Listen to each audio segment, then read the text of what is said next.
this was going to be my year and everything was going to be amazing.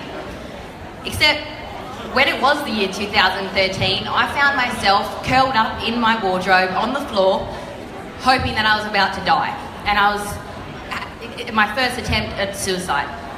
I had just sent a message to my mum, dad and sister. It was 11 p.m. at night, saying they urgently need to come home to my house because I had just done something. Lucky for me, they came.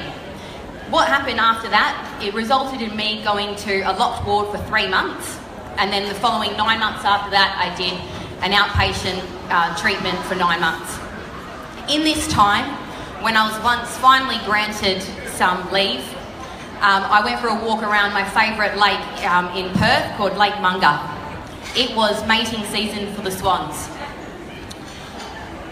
Yes, right, it is not ideal to be near the swans' babies when they're in mating season. They are a little bit more aggressive. But at this particular moment, it was raining and I found myself alone with a flock of ducks, or a school of ducks. I don't really know what you call them, a pack of ducks it looked like. And I took a photo and I thought, wow, this is amazing. Where is this mother swan who's just about to attack me? So I just took the photo and then ran for it, because I knew that the swans just love attacking runners along this particular path. So I thought, quick, get out of here. I went back to the psych ward and I was telling everyone that I saw these ducks. The reason why I love ducks is because I often think I'm like a duck. I really can look fine and pretty on the surface, but underneath my legs are going like nuts and I feel like sometimes I'm going to drown. So I thought, wow, how cool that magically these ducks appeared. And when I was in my room having a look at this picture, I thought, wow, that was really a lot of baby ducks. And I counted them. And there was 13 ducks. Now, as you can imagine, I then sent that picture off to my mum, dad and sister, telling them, wow, this has got to be a sign of the universe. Because at this stage, I was still contemplating whether I wanted to live or die. So any sign, whatever it may be, I cling to for hope. Because as we know, all we need is a splinter of hope to make the difference in us being able to take the next steps to get the help we need.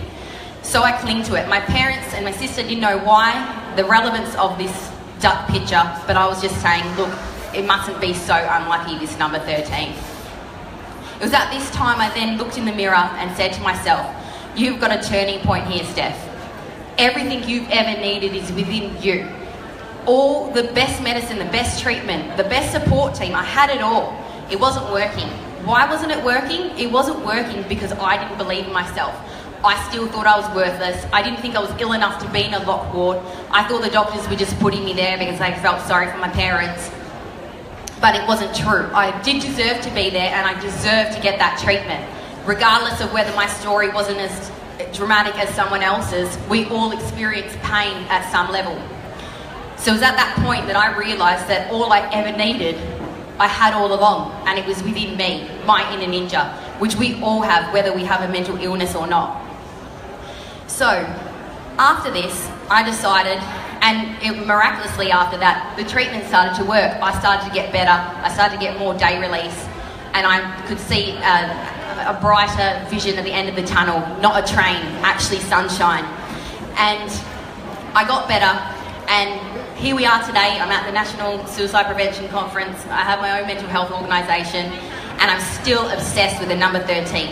Why? Because 2013, although I ended up with a divorce, lost my house, in a psych ward, didn't look too good, best year of my life, because I found self-awareness and the fact that I was worth treatment and I could get better. Thank you.